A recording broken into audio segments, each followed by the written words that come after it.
Hi, Lex UK. Now, I've been asked a question about creating your own animations for the puppet without using the inbuilt sliders and everything else for creating different walks and what have you. It is a difficult thing to create. You have to be very good at animation in order to create it. Let me show you what is inbuilt into the puppet as it is. So here's the puppet logic, and here is the, if I square and L1 square on the purple ring, I get this up, and you can see here is the procedural walk for the puppet. This is what's animated into the puppet for its walk, like so. And you can alter it, so going to look, by using these sliders. So we can change the stride, and we can change things like this, and we can make it high pitch, high kicking, and all sorts of things. So you can manipulate using the sliders. That's what they've given us, so we don't have to animate it all frame by frame ourselves, because trying to get a nice smooth animation like this by ourselves is quite difficult. Now let's show you what happens if I turn the procedural animation off. So the left stick is still going to move my puppet, but there's no procedural walk. So there's no animation that happens while I'm doing this walk. So you would have to put one in yourself. I am not good at animating, so this is not going to work very well, but let's open up the puppet logic. Here's the controller logic. Let's put in a timeline.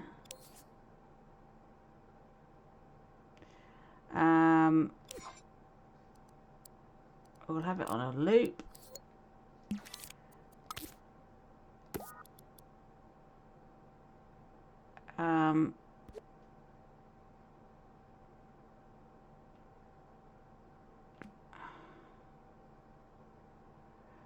Actually, it's got to go forward, isn't it?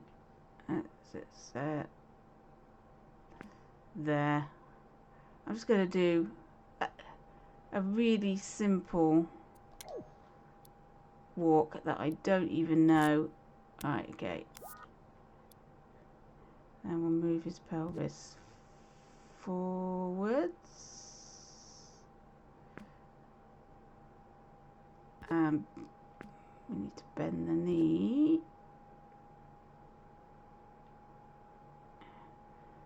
Oh dear. Okay, so he's done that, and then I want to walk him forwards a bit. There we go. There we are. And then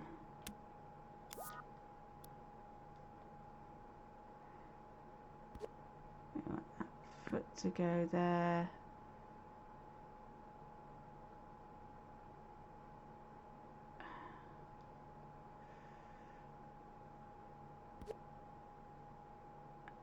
And that to come up. I have no idea what I'm doing. I am not an animator. Right, okay.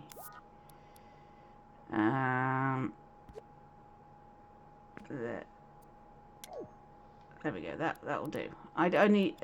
That is a very terrible walk animation. I don't recommend you copy that whatsoever. But yeah, that is pretty appalling. But okay, so I've created an animation. I'll link that to play when that goes on. So he's doing it, But as you can see, I've still got that horrible sliding. It's not animating very well. I think it needs to be faster, closer together. Whoops.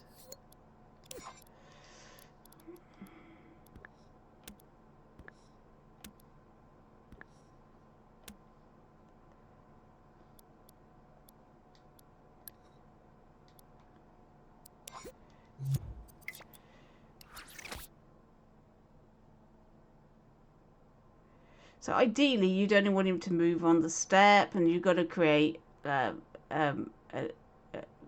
movement that works with the speed and everything. But you've got this awful sliding, and it's really difficult to do.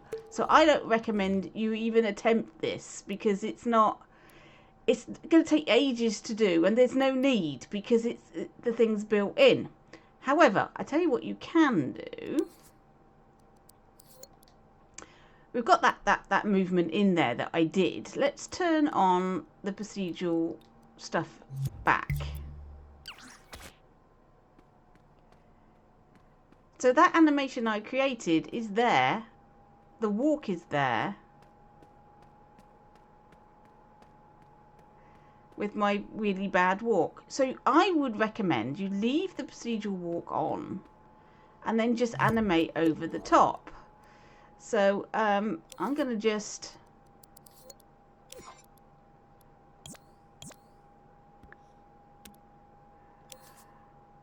change these keyframes. Actually, I'll take them out, put a fresh one in. Right, I'm just going to lift his foot up. Right. And his hand is going to go. It's going to go out like that. Okay, and we'll make that a little bit bigger. Right. So now, every now and then, he's going to do this weird thing with his arm. Whoop. And if I run, I think he'll hop.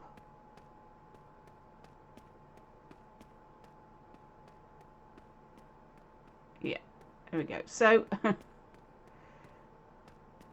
you can stick animation over the top of the walk, which is something I'd recommend. You can fiddle about with the walk as well. Stick your animation over the top. Don't take the procedural animation off. And you can create your own unique walk with movement and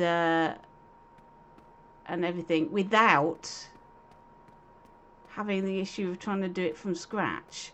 So you can create your own look with animation, and you can do it from the left stick, or you can do it from the velocity tag here. So if he's moving,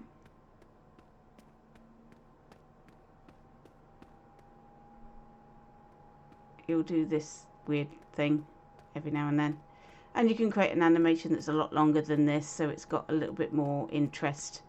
So while he's walking, he can scratch his head or whatever you want it to do. Every now and then he'll scratch his head, things like that. You can build up onto the animation that's there, and that is more efficient, quicker to do, and it will look exactly the same as if you try to animate it from scratch on your own.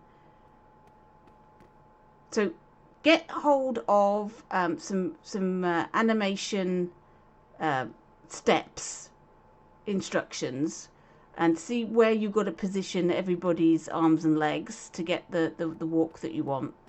Put it in and just put it over the top, and it will overwrite the positions of the puppet in the procedural animation. So, but it will be much easier to do than doing it from scratch, because otherwise you get that slidey movement, which isn't very good and isn't what you want. So that would be my recommendation.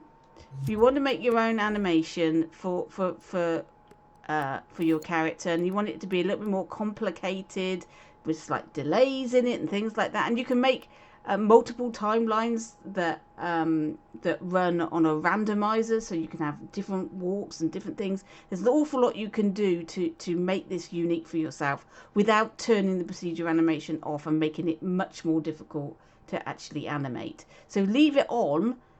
It will override, but you will have the movement, and it will make more sense than if you turn it off.